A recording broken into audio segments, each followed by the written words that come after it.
విజయవాడకు సంబంధించి పేద ప్రజలకు ఆశాజ్యోతి, కాపు కులానికి ఆద్యుడు ఆరాధ్యుడు వంగవీటి మోహన్ రంగా గారిని చంపిందెవరు, చంపించిందెవరు, ఆయన ఎదుగుదలను ఆద్యాంతము ఆపాలని చూసిందెవరు? ఇప్పుడు గమనిద్దాం. 1980 దశకం ఇది. విజయవాడ వ్యాపారంలోనూ అన్ని రంగాల్లోనూ ఒక ప్రత్యేకమైన స్థానంగా ఒక ప్రధాన సామాజిక వర్గం రంగా గారి ఎదుగుదలను చూడలేకపోయింది. ఆ రోజుల్లో కాంగ్రెస్ పార్టీని వెన్నంటూ ఉండి నడిపిస్తున్న పిసిసి ప్రెసిడెంట్ గా ఉన్న శ్రీ రాజశేఖర రెడ్డి గారు కాపు కులానికి చెందిన రంగా గారిని ఈ ప్రధాన సామాజిక వర్గం ఎలా తొక్కుతున్నారు, ఎలా అంతమొందించాలని చూస్తున్నారని గమనించి ఆ రోజు రంగా గారి చేతుల్లో పంచరెడ్డి అని పిలిపించుకుంటే రాజశేఖర రెడ్డి గారు ఆయనకు ఎమ్మెల్యే టికెట్ ఇచ్చి ఆయన్ను ఎమ్మెల్యేగా చేసి పేద ప్రజల వైపు నువ్వు ఉండాల రంగా, ఈ ప్రాంతానికి సంబంధించిన ఒక నాయకుడిగా ఎదుగని పొద్దుపెంచిన రాజశేఖర రెడ్డి గారు ఎదుగుదలతో సహించలేని తెలుగుదేశం పార్టీకి చెందిన వాళ్ళు, అలాగే ఇదే చంద్రబాబు నాయుడు అప్పటి హోంమంత్రి ఉన్న శివప్రసాద్ గారు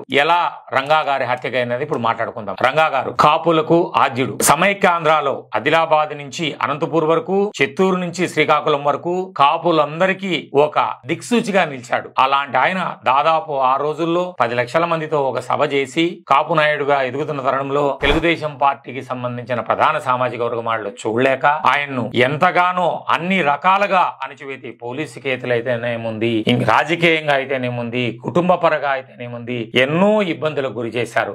చివరకు ఆయన ప్రజా సమస్యలను వేదికగా చేసుకుని ప్రజల సమస్యల కోసము పోరాడుతూ ఒక ఆమరణ నిరాహార దీక్షలో అచేతునై కూర్చొనుండగా ఇదే తెలుగుదేశం పార్టీకి సంబంధించిన నాయకులు చంద్రబాబు నాయుడు గారు, అప్పుడు హోంమంత్రిగా ఉన్న ఇప్పుడు లేనే శివప్రసాద్ గారు కలుసుకొని ఆయన అత్యంత కిరాతకంగా విజయవాడ నడి బొడ్డున హత్య చేశారు. కాపులందరూ ఇది గమనించాలి. కేవలం తను ఒక కులానికి సంబంధించిన వ్యక్తి కానే కాదు రంగా గారు. ఆయన అన్ని కులాలకు, అన్ని మతాలకు, పేదలకు ఆరాధ్య దైవంగా ఇతను కేవలం కాపు కులానికి సంబంధించిన వాడు అని తెలిసి తనను అత్యంత పాశవికంగా దారుణంగా హత్య చేసినారు. ఇది కాపులు ఎవ్వరూ మర్చిపోలేదు. ఎందుకంటే ఈ కాపు కులానికి ఆంధ్రప్రదేశ్ అంతా కూడా ఆరాధ్య దైవం రంగా గారు. ఈ కులానికి ఒక దిక్సూచి, ఒక నాయకుడిగా ఎదుగుతున్న ఆయన్ని అత్యంత దారుణంగా చంపింది ఇదే తెలుగుదేశం పార్టీ. అందరికి తెలుసు. విజయవాడ రాజకీయాలు తెలిసిన వాళ్ళు గాని, ఆంధ్రప్రదేశ్ కాపు రాజకీయాలు గమనించిన వాళ్ళందరికీ గాని ఈ హత్యకు మూల కారణం చంద్రబాబు నాయుడు, తెలుగుదేశం పార్టీ అని తెలుసా. అలాంటి తెలుగుదేశం పార్టీ,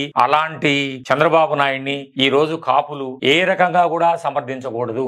ఇది అందరికీ తెలిసిందాం. గుర్తుపెట్టుకోండి. వంగవీటి మోహన్ రంగా గారు కాపుల ఆరాధ్య దైవం. అనునిత్యం కాపులను రాజకీయంగాను వ్యాపార రంగంలోను స్థిరపడితే గాని బాగుండదని తెలిసిన ఆ రంగా గారిని, దేవుళ్ళ లాంటి రంగా గారిని హత్య చేసిన తెలుగుదేశం పార్టీకి మనం అందరము ఏ పరిస్థితుల్లో కూడా కాపులుగా సపోర్ట్ చేయకూడదు. అందరం గుర్తుపెట్టుకొని రాబోయే ఎన్నికల్లో తెలుగుదేశం పార్టీని సమూలంగా మనం ఓడించాల్సిన సమయం ఆసన్నమైందని ఈ వేదిక పరంగా నేను తెలియజేసుకుంటున్నాను.